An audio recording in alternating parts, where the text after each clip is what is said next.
ছোট্ট শিক্ষার্থী বন্ধুরা, এখন আমের মৌসুম চলছে।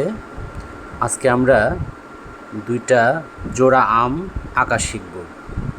প্রথমে আমি দুইটা ডিমের মতো এঁকে নিচ্ছি। প্রথমে একটা নিচে এঁকে নিলাম, একটু হালকা করে নিচ্ছি, আমরা পরে গাঢ় করে আবার দেব। আগে দুইটা ডিম এঁকে নিলাম, তারপর ওই ডিমের ওখান থেকেই বোটা আঁকবো আমের। তোমরা দেখো, এরকম বোটা আঁকার পর এই যে পাশের আমটাতেও বোটা এঁকে দিলাম। তারপর ওই ডিমের উপর দিয়ে শুধু অল্প একটু জায়গা একটু ভিতরে ঢুকে আবার বের হয়ে আম হয়ে গেল। আবার পরের আমটা দেখো, ওই ডিমটার একটু দেখো, একদম বোঝাই যাচ্ছে না, অল্প একটু জায়গা শুধু আমরা ভিতরে ঢুকাই দিলাম। তারপর আম হয়ে গেল। দেখো, আমরা পাতাগুলো এঁকে নেব এখন। পাতা তিনটা পাতা আঁকবো আমরা। ওখান থেকে বোটা দিয়ে দিই। মাঝখানের পাতাটা হয়ে গেল, এটাও পাতা হয়ে গেল। আবার একটু পাতার শিরাগুলো দিয়ে নিলাম। এবার উপরে একটা পাতা, ওটাও দিয়ে নেব। বোটার সাথে একটু ডালের অংশ দিয়ে দিলাম। তারপর লম্বা করে একদম আমের এই পাশে আরেকটা পাতা এঁকে নিলাম, শিরাগুলো দিলাম। এবার আমরা সুন্দর করে এই আম দুটোকে রং করব। তোমরা দেখো, একটু যে জায়গাগুলোতে একটু ডিমের অংশ আছে ওই জায়গাটা একটু ইরেজার দিয়ে ইরেজ করে দিলাম, মানে যেটা একটু ভিতরে ঢুকে গেছে ওই লাইনটা যে ছিল, আমরা লাইনটা মুছে দিলাম। তারপর এবার প্রথমে আমরা হলুদ রং করে নেব। পুরো আমটা জুড়েই হলুদ রং করব।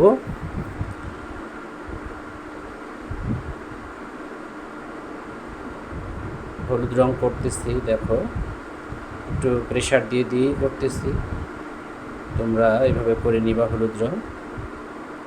তারপর যেহেতু এখন আমের মৌসুম এবং আম পেকে গেছে সব, তারপর আমরা পাকা আম আঁকবো। আমরা হলুদ দেওয়ার পর এই যে এটাকে টিয়া রং বলো তোমরা, হালকা সবুজ রংটা, এটা একটু দিয়ে নিচ্ছি।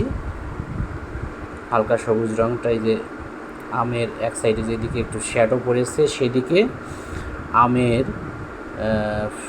পাশেই আমরা টিয়া রংটা দিয়ে নিলাম। তোমরা হালকা সবুজ এই রংটা। তারপর একটা রং আছে হালকা কমলা, ঠিক দেখতে কমলা, কিন্তু এটা অনেকেই কাঠালি রং বলো, আসলে এটা হালকা কমলা রং। আমরা হলুদ এবং সবুজ দেওয়ার পর এই হালকা কমলা রংটা দিচ্ছি। একদম খুব সুন্দর করে রং করবা, যাতে ব্লেন্ডটা ভালো হয়। নিচে যে হলুদ রংটা দিলাম, সবুজটা দিলাম, সেটার সাথে যেন ভালো করে ব্লেন্ড হয়। এবার আমি এটা আছে গাঢ় কমলা রং। গাঢ় কমলা রংটা দিয়ে যে সব জায়গায় আমি একটু পাকা দেখাবো আমটা, সেসব জায়গায় আমি গাঢ় কমলা রংটা দিয়ে নিচ্ছি। তোমরা ঠিক এভাবে দিবা। গাঢ় কমলা রংটা দেওয়া হলে পরে কিছু কিছু জায়গায় মানে পাকা দেখাবো, আমটা পুরোটাই পাকা। এবার ওই হালকা কমলা রংটা দিয়ে আবার একটু ব্লেন্ড করে নিচ্ছি, যাতে ওই গাঢ় কমলাটার সাথে আরও ভালোভাবে ব্লেন্ড হয়। আমি ওই জন্য হালকা কমলা রংটা দিয়ে নিলাম।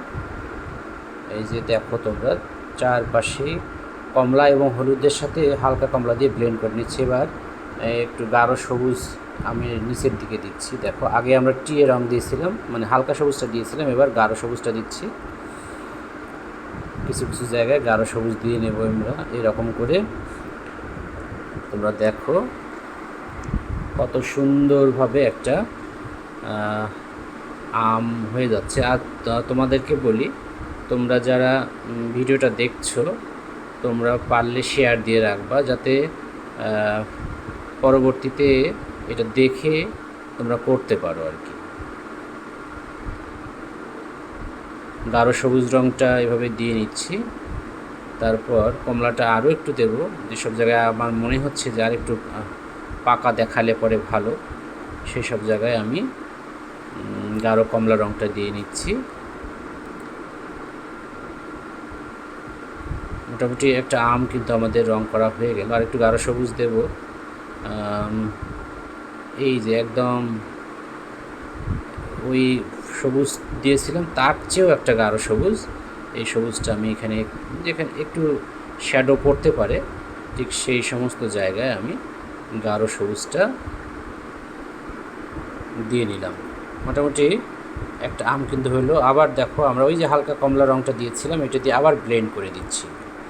যে রঙগুলো করলাম সব মোটামুটি সবগুলোর উপর দিয়েই আমি ওই রঙটা ব্লেন্ড করে দিলাম যাতে সবগুলো রং মিক্সড থাকে। আবার আমরা এই পাশের আমটা রং করব, এটাতেও ঠিক সেমভাবে আমরা হলুদ রঙটা করে নেব। হলুদ রঙটা করা হয়ে গেলে আমরা পর্যায়ক্রমে হালকা কমলা, তারপর গাঢ় কমলা, সবুজ, গাঢ় সবুজ এই রঙগুলো দেব। দেখো তোমরা আমি বিভিন্ন জায়গায় দিয়ে নিচ্ছি, যেসব জায়গায় সবুজ কিংবা কমলা থাকতে পারে সেসব জায়গায় কিন্তু আমি করিয়ে নিই। দেখো এবার হালকা কমলা রঙটা দিয়ে নিচ্ছি। তোমরা অনেকে এটাকে কাঠালি রং বলো, আমি রঙটা করে নিচ্ছি। যেসব জায়গায় আমি পাকা দেখাবো আমের সেসব জায়গায় করে নিচ্ছি, তোমরা দেখতে থাকো। এই দেখো, এবং পাশাপাশি হালকা কমলা রঙটা করলে কিন্তু রঙটা নিচের রঙটার সাথে ব্লেন্ড হয়। আসলে ওটা ব্লেন্ড করার জন্যই মানে একদম এটা যেহেতু পেন্সিল রং, এটা মিশ্রণ করা একটু কঠিন, এই জন্য একটা হালকা রং দিয়ে আমি ব্লেন্ড করে দিচ্ছি। যাই হোক, এবার টিয়া রঙটা দিচ্ছি। টিয়া বলতে যেটা তোমরা হচ্ছে অনেকে টিয়া বলো, এটা হচ্ছে হালকা হালকা সবুজ রং। এটা কিছু জায়গায় দিয়ে নিলাম। এবার আরেকটা এর চেয়েও গাঢ় সবুজ সেটা দিয়ে নিচ্ছি। তোমরা ঠিক এইভাবে তোমরা প্রয়োজনে ভিডিওটা একটু আটকিয়ে রেখে রেখে রেখে রেখে প্র্যাকটিস করতে পারো, কিংবা একবার দুইবার দেখলেও তোমরা এটা সুন্দর করে করতে পারবা। তারপর গাঢ় কমলা রঙটা দিয়ে নিচ্ছি। দেখো এটা এই যে পেন্সিল রঙটা, তোমরা বাজারে একটা রং পাওয়া যায় এরকম 24 কালার, একটা রাউন্ড টিনের, এটা সম্ভবত পেট্রা রং। তোমরা বিভিন্ন কোম্পানির রং আছে, তোমরা যেটা ভালো মনে করো নিতে পারো, তবে আমি এটা দিয়ে করতেছি আর কি। এটা পেট্রার একটা রং, পেট্রা কোম্পানির রঙটা আমার কাছে বেশ ভালোই লাগে, পেন্সিল কালার যেটা। আমি যে হালকা কমলা দিয়ে আবার দেখো ব্লেন্ড করে নিচ্ছি। হালকা কমলাটা আসলে মূলত আমি ইউজ করতেছি ব্লেন্ড করার কাজে। দেখো হলুদ এবং সবুজ এবং হচ্ছে কমলা রঙকে এই যে হালকা কমলা দিয়ে আমি ব্লেন্ড করে নিচ্ছি। এবার দেখো গাঢ় সবুজটা দিচ্ছি বিভিন্ন জায়গায়, যেসব জায়গায় থাকতে পারে একটু গাঢ় সবুজ দিয়ে নিচ্ছি।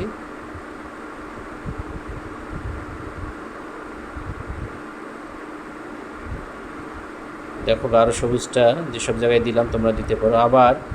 আবার দেখো গাঢ় কমলাটা আমি দিয়ে নিচ্ছি, যেসব জায়গায় আমি একটু পাকা দেখাবো। আমি মাঝে মাঝে আবার ব্লেন্ড করে নিচ্ছি হালকা কমলা রঙটা দিয়ে, তোমরা যেটাকে কাঠালি রং বলো। এবার দেখো ওই গাঢ় সবুজ আরও একটু গাঢ় সবুজ দিয়ে কিছু কিছু জায়গায় করে নিচ্ছি আর কি, তোমরা দেখতে থাকো। এবার চারপাশ দিয়ে একটু গাঢ় রং দিয়ে নিলাম। মানে পেন্সিল রং একটু ঘষা লাগে বেশি বেশি, প্যাস্টেল হলে এত ঘষা লাগতো না হয়তো।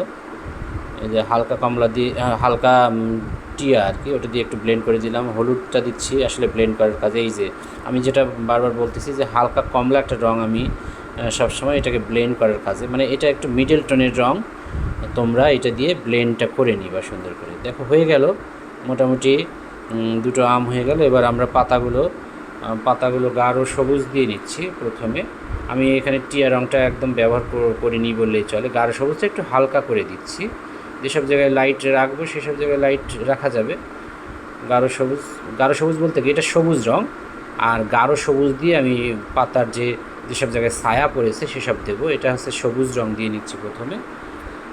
সবুজটা দেওয়া হয়ে গেলে পাতার এই যে বোটা থেকে শুরু করে একদম পাতাতেই আমি এই সবুজ রঙটা দিয়ে নিচ্ছি। এবার ওই দেখো ওই হালকা কমলা রঙটা একটু বোটাতেও দিলাম, ওই যে ডালগুলাতেও একটু দেব। বোটাতে ডালে একটু হালকা কমলা দিলে তারপর খয়েরিটা দেওয়া যাবে সুন্দর করে। এই যে এবার সবুজ দিয়ে একটু ব্লেন্ড করে নিলাম ওটা। এবার দেখো আমরা মোটামুটি আমটা হয়ে গেল।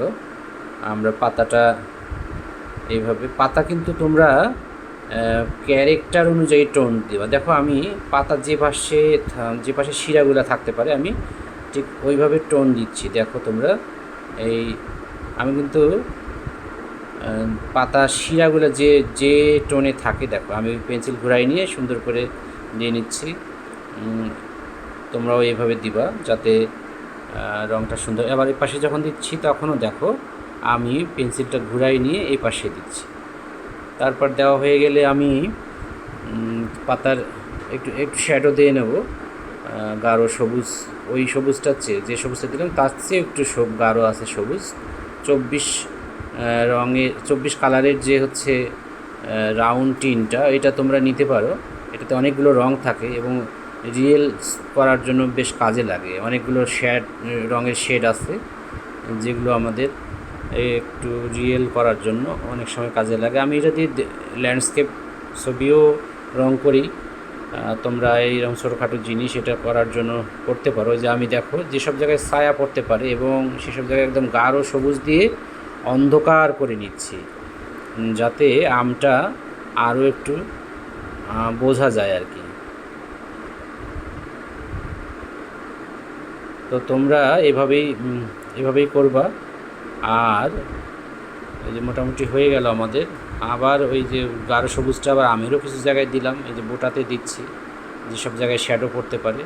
এই যে একটু ডাল, যে ছোটো ডালটা দিয়েছিলাম সেটাতে একটু খয়েরি কালার দিলাম। আগে হচ্ছে কমলা দিয়ে তারপর খয়েরি দিচ্ছি। খয়েরি কালার দেওয়ার পর আমি ওখানে একটু সবুজও দেব যাতে হচ্ছে একটু রিয়েল লাগে। দেখো সবুজ রং দিয়ে নিচ্ছি আমি। সবুজ দিলে ওই শ্যাডোটা হয়ে গেল। তারপর এই পাতাটাও আমরা এটাতে একটু টিয়া রং দেবো, যেহেতু উপরের পাতা তো এটা অল্প একটু জায়গায় টিয়া রং দিলাম যাতে ওই পাতাটাকে একটু লাইট মনে হয়, একটু রোদের মানে সূর্যের আলো পড়ছে এরকম একটা বোঝা যায় আর কি। ওই জন্যে টিয়া রং ওখানে দিয়ে নিলাম।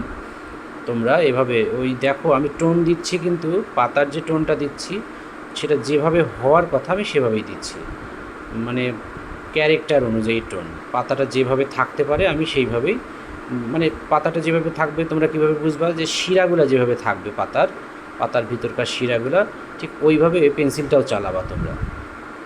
দেখো ওইভাবেই আমি পেন্সিল টোনটা ওইভাবেই দিচ্ছি। তো তোমাদের কাছে আমার যে রিকোয়েস্টটা থাকবে, তোমরা যারা আমার এই ভিডিওটা ফেসবুক থেকে দেখতেছো তারা নিশ্চয়ই আমার আইডিটাকে ফলো দিয়ে রাখবা। যদি মনে করো যে হ্যাঁ ভিডিওটা দেখে তোমাদের খানিকটা উপকার হলো, বা তোমরা একটা আম কীভাবে আঁকতে হয় পাতাসহ সেটা শিখলে, তাহলে অবশ্যই ফলো দিয়ে রাখবা। এর পরের ভিডিও দিলে যাতে তোমার আগে মানে তুমি সবার আগে নোটিফিকেশন দেখতে পারো এবং আমার ভিডিও সবগুলো দেখতে পারো আর কি। তো আবারও তোমাদেরকে এতক্ষণ ধরে ভিডিওটা দেখার জন্য আমি আবারও ধন্যবাদ জানাচ্ছি। আমি যে আরও একটু করে দিচ্ছি দেখো। আর যারা ইউটিউব থেকে দেখবা তারা অবশ্যই চ্যানেলটাকে সাবস্ক্রাইব করে রাখবা, যাতে তোমার কাছে আমি ভিডিও দেওয়া মাত্রই নোটিফিকেশন যায় এবং তুমি সবার আগে সেটা দেখতে পারো। তো বন্ধুরা, তোমরা এভাবে প্র্যাকটিস করতে থাকো। এবং আমি ফেসবুক থেকে যারা দেখতেছো তারা কেমন হলো তোমাদের আঁকাটা, তোমরা আমার কমেন্টস ছবিসহ কমেন্টস করতে পারো। তো তোমাদেরকে অসংখ্য ধন্যবাদ যারা এতক্ষণ ধরে ভিডিওটা দেখলা, এবং ভালো থাকো সবাই।